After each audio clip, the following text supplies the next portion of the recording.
In this video, Butcher Bob tells the story of his past 11 years. On the one hand, his story is of prostate cancer, with a complication, bowel cancer, with a complication, and a dog.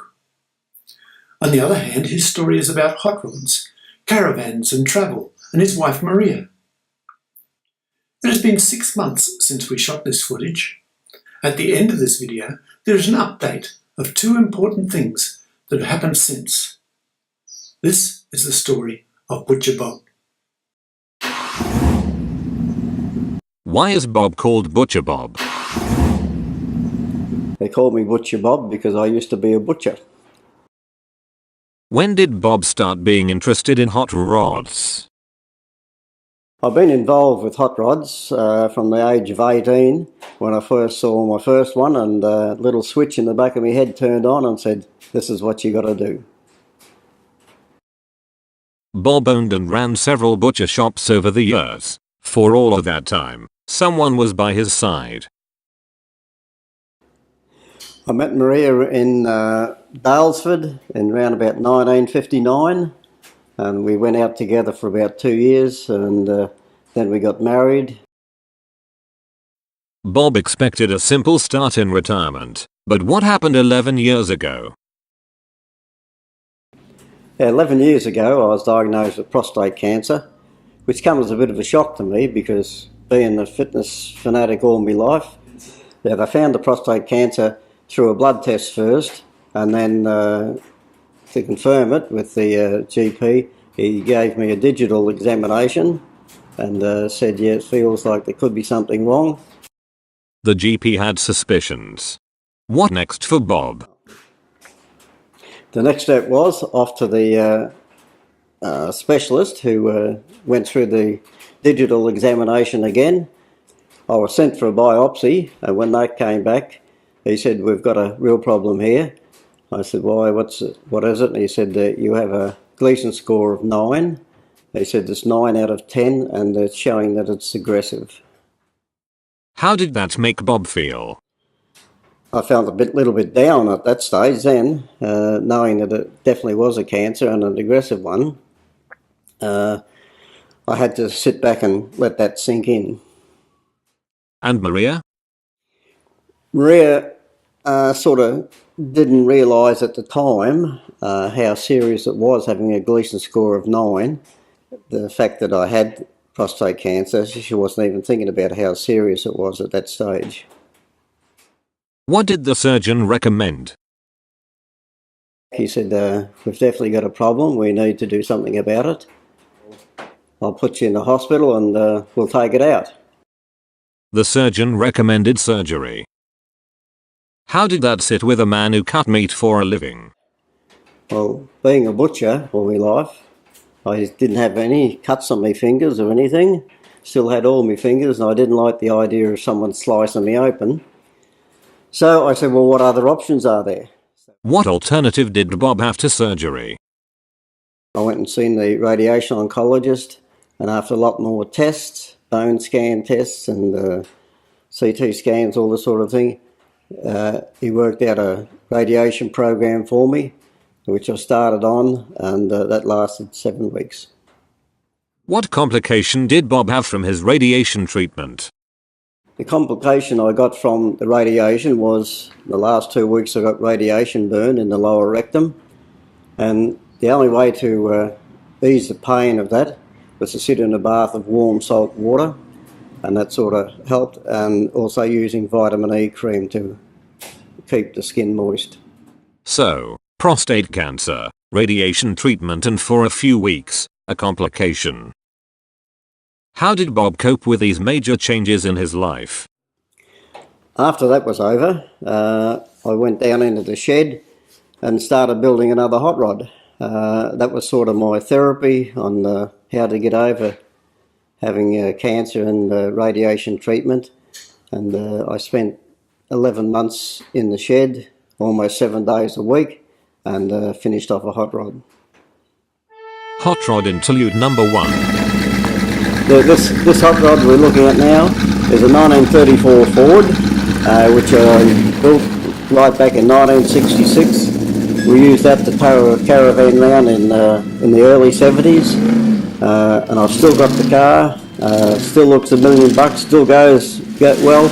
As a matter of fact, I even drag race it at Willowbank quite regular. Trip interlude number 1.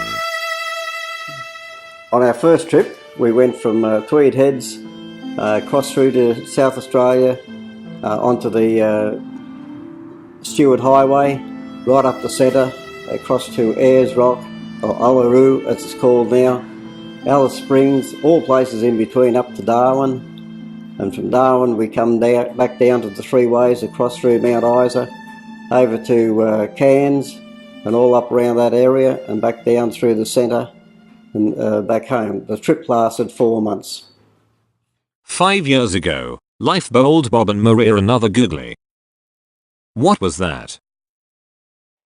5 years ago, when we had the caravan packed to go off on another trip around Australia, I got another shock because I was then diagnosed with bowel cancer. Bob had to return to his doctor several times before his doctor gave him the diagnosis. Why did Bob think he had something wrong?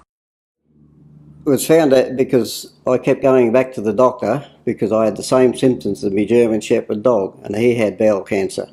So I knew I had something wrong. Hot rod interlude number 2. This hot rod we're looking at now, I built for a special purpose. This is the one that we decided to do our trips around Australia in. So I built it as a purpose vehicle, and it's served us well. It's just clocked up 100,000 Ks, and 70,000 Ks of that has been towing a caravan around Australia.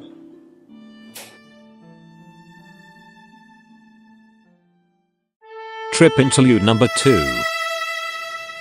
On the second trip, we started off, we went down through Victoria to one of my nephew's wedding, and from there we continued on across through South Australia, across the Nullarbor Plain, which was in my bucket list, across to Perth, and all down around the bottom end of WA, back up to Kalgoorlie. After coming back across the Nullarbor, we ended up coming straight back home.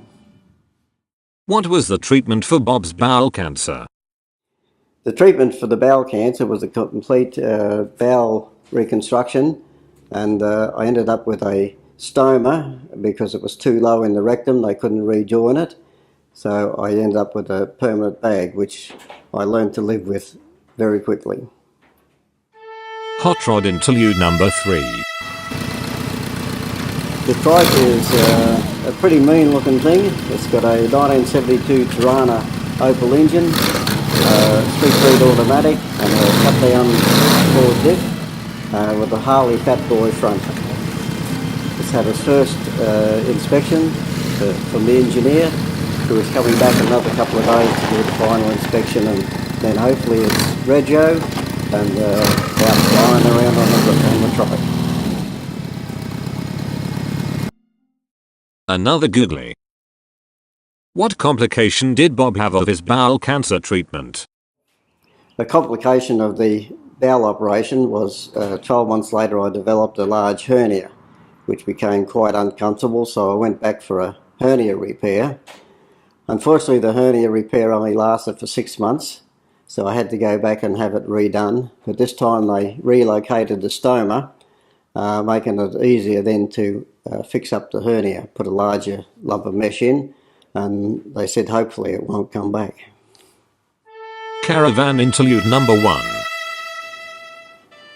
This caravan is a special one. It's along the lines of a teardrop caravan, only 3 times larger than the smaller teardrops. It means we can walk inside, and I was able to put a toilet inside for the wife comfort.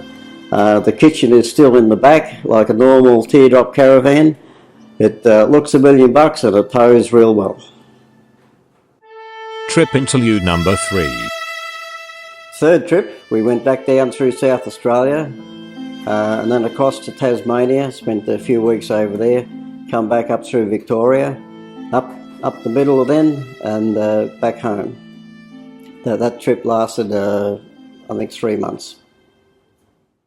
In summary, how has Bob's life been affected by his cancer and his treatment?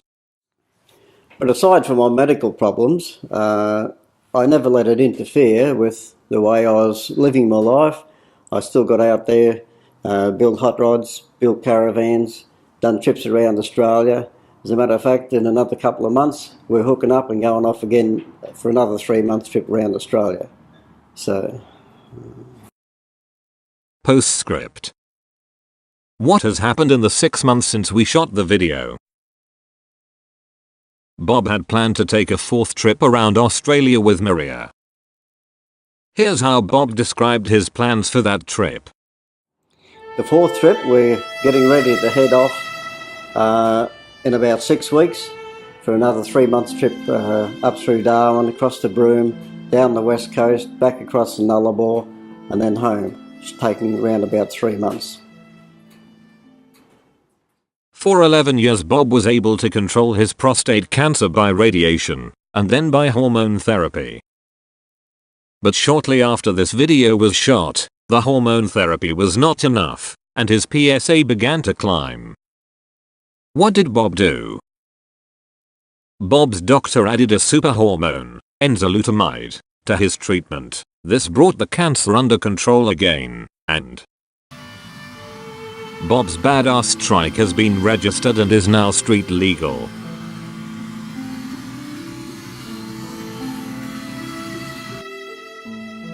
Bob and Maria completed that planned trip around Australia. So far, they have traveled more than 100,000 kilometers around the continent. Bob and Maria are moving on with their lives.